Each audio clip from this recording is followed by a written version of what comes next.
அம்மாவுடைய 8வது நினைவு நாள். இந்த நாள்ல நாங்க கழக தொண்டர்களோட வந்து அம்மாவிற்கு நினைவஞ்சலி செலுத்தினோம்.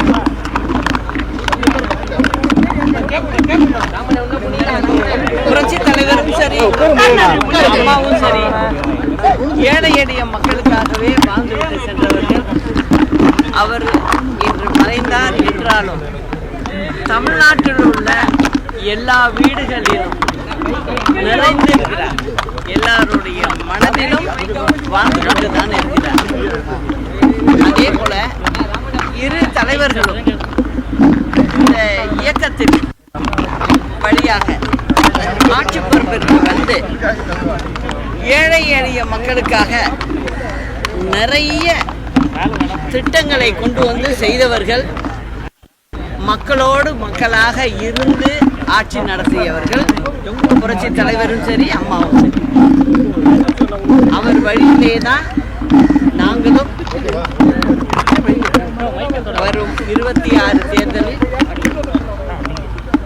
அம்மாவுடைய ஆட்சியை கொண்டு வந்து மக்களுக்கு பல நல்ல திட்டங்களையும் கொடுப்போம் என்பதை இந்த அம்மாவின் நினைவு நாளில் சொல்லிக்கொள்கிறேன். அது மட்டும் இல்லை, திமுக என்ற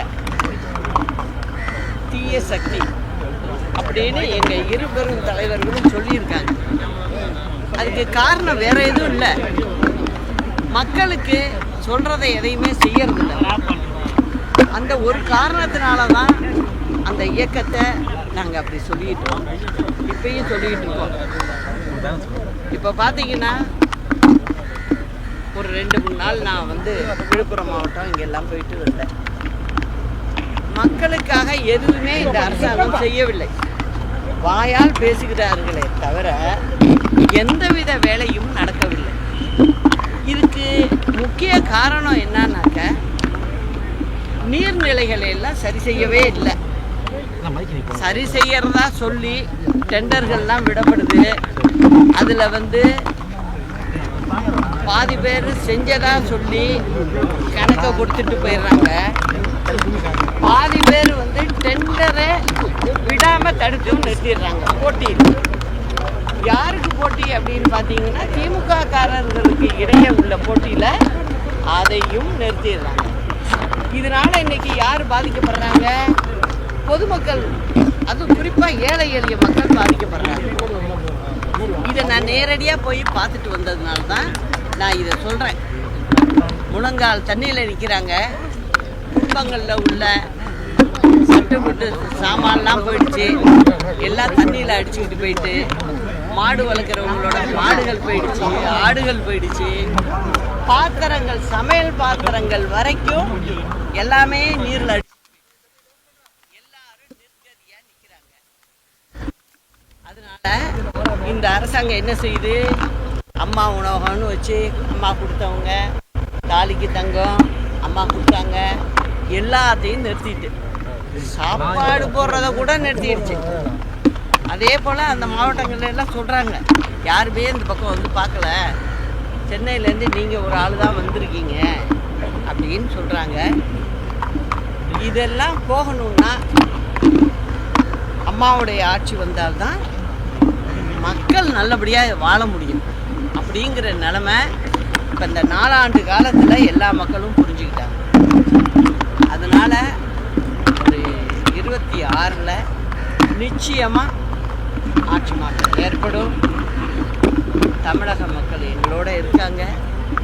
நிச்சயமாக அவர்களுடைய ஆட்சியாகவே தான் இங்கே நடத்துவோமே ஒழிய தனிப்பட்ட ஒருத்தருக்காகலாம் நடத்த மாட்டோம் ஆட்சி.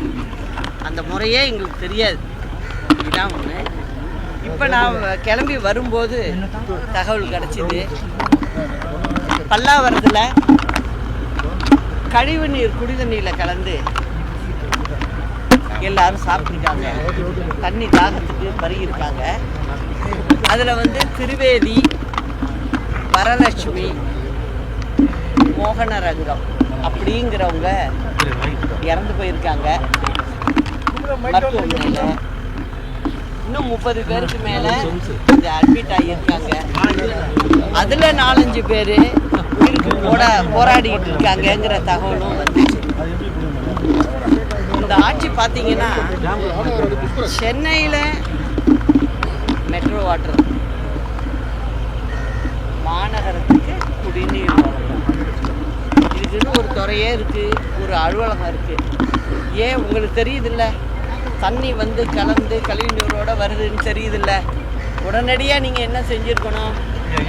இந்த ஏரியா பல்லாவரம் இந்த மாதிரி பாதிக்கப்பட்ட இடங்களில் மெட்ரோ வாட்டர்லேருந்தே, சென்னை குடிநீர் வாரியத்திலேருந்தே லாரிகளில் போர்வெல் தண்ணியை எடுத்து கொண்டு வந்து ஒவ்வொரு லாரியாக அந்த இடத்துல நிறுத்தி இருந்தால் அவங்க அதில் தண்ணி குடிக்கிறதுக்கு உபயோகப்படுத்தியிருப்பாங்க. இன்னைக்கு இத்தனை உயிர் பலி ஏற்பட்டிருக்காது. ஆனால் நீங்கள் பார்த்தீங்கன்னா இந்த திமுக அரசாங்கத்தினால மக்கள் அவதிப்படுறது ஒன்று, உயிர் பலி வேற வருது. இதுக்கெல்லாம் என்ன காரணம் அப்படின்னு பார்த்தீங்கன்னா இவங்களுக்கு ஆட்சி நடத்த தெரியல. அதிகாரத்தை எந்த அளவுக்கு துஷ்பிரயோகம் பண்ணணும்னு திமுககாரவங்க இருக்காங்களே ஒழிய ஆட்சி அதிகாரத்தை ஒழுங்கா செய்யாமல் இருக்கிறதுனால தான் இப்போ வர்றப்ப கூட இந்த 3 சாவு ஏற்பட்டுச்சு அப்படிங்கிறத சொல்லிக்கிறேன். இந்த அரசாங்கம் இப்போ கூட நான் சொல்லிட்டேன், இந்த பல்லாவரம் இந்த சைடெலாம் சொல்கிறேன். அதே போல் வந்து வெளியூருங்களில் மாவட்ட தலைநகரங்கள்லாம் நகராட்சி அங்கேருந்து தண்ணி லாரிகளில் கொண்டு போய் வச்சு முதல்ல வழியை பாருங்கள். அப்புறம் விழுப்புரம் பக்கத்தில் இருளர் காலனிக்கெல்லாம் போனோம்.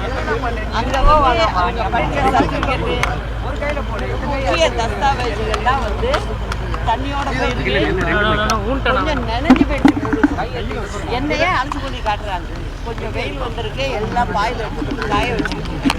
அதனால இந்த அரசாங்கத்தில் மாவட்ட ஆட்சித்தலைவர் கவனம் எடுத்து, முதலமைச்சர் கவனம் எடுக்கணும்.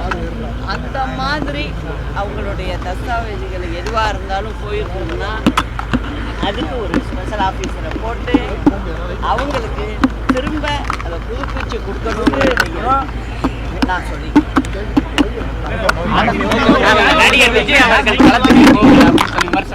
அதனால தானேப்பா 26ல் எங்க ஆட்சி வருதுன்னு சொல்றேன். பாருங்க,